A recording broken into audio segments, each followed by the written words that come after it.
In the tranquil realms of Zen there lives a master, a beacon of wisdom and tranquility.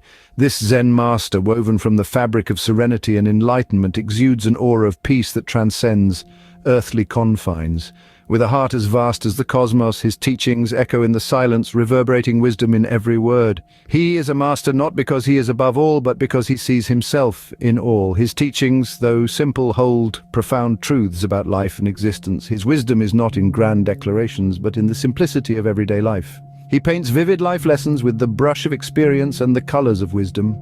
His understanding of life is as deep as the ocean, turning the simplest of events into profound lessons of wisdom. His words are like gentle whispers of the wind, subtle yet powerful. Today, we delve into one such story of the Zen Master, a tale that offers a profound lesson.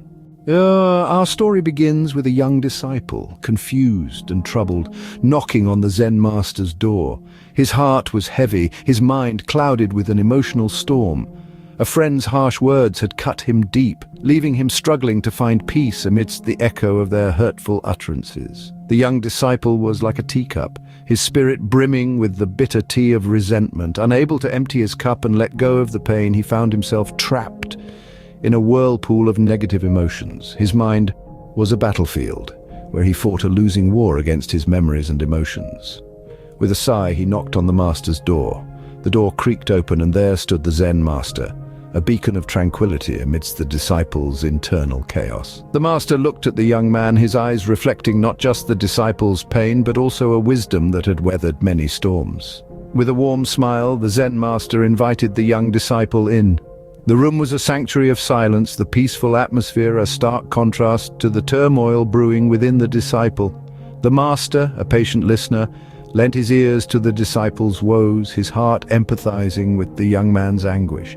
As the young disciple poured out his heart, the master listened. He listened not just to the words, but to the unspoken emotions behind them. He understood the disciple's predicament, the struggle he was facing to let go of the hurt. The master knew the pain of sharp words, how they could linger long after they were spoken, casting a dark shadow over the heart.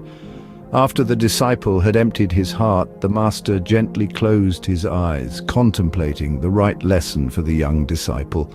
He knew that mere words wouldn't heal the disciple's heart. He needed a lesson that would touch his soul, a lesson that would help him dissolve his pain, just like salt dissolves in water. The Zen master, understanding his torment, knew just the lesson this young disciple needed. With a calm smile, the Zen master asked the young disciple to bring him a handful of salt. The disciple's brow furrowed, not understanding the relevance of this seemingly odd request. Yet he nodded, a testament to his unwavering faith in the master's wisdom. The disciple set out on his quest for salt, a mundane task infused with an air of mystery. The hot sun beat down on his back, beads of sweat trickling down his face as he ventured into the bustling marketplace.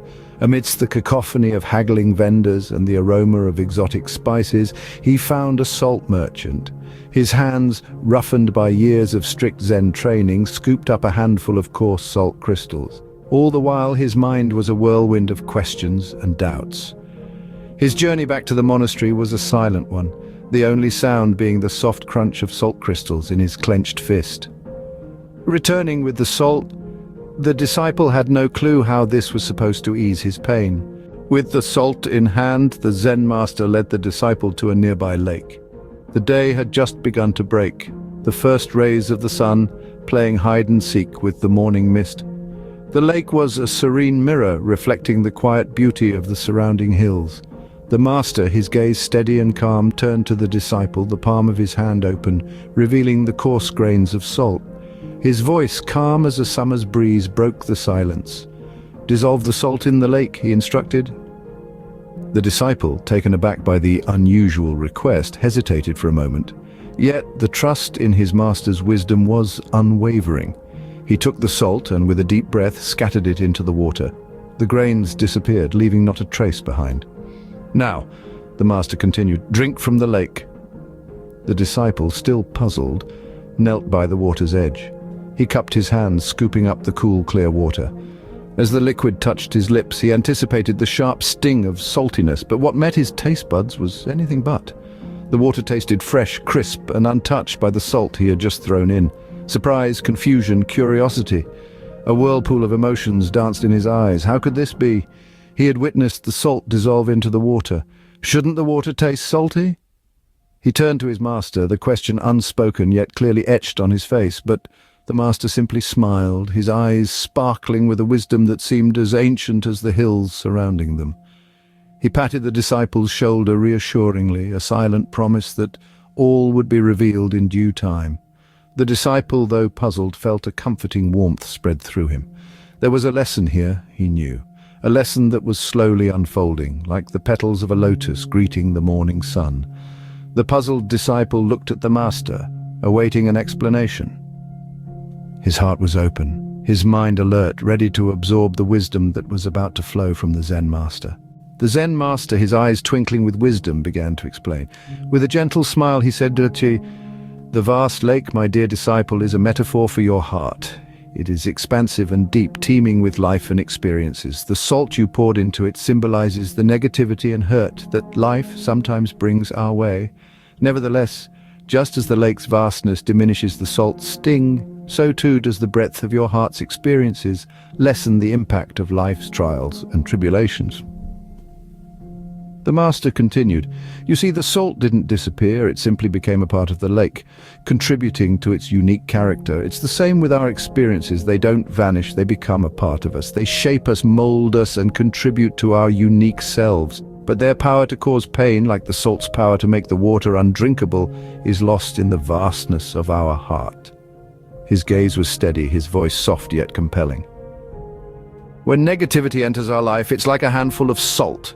If we let it fall into a small, shallow pool of our existence, it will dominate our taste of life, making it bitter, unbearable. But if we allow it to fall into the vast lake of our experiences, it loses its sting. The bitterness is diluted, and we can still taste the sweetness of life." His final words were simple, yet profound. "So, my dear disciple, expand your heart. With each breath, each moment, let the size of your heart grow. Let it be as vast as the lake. Deep with experiences, let go of the hurt, not by pushing it away, but by allowing it to dissolve into the depth of your experiences." With this wisdom, the disciple left, his heart lighter and his understanding deeper.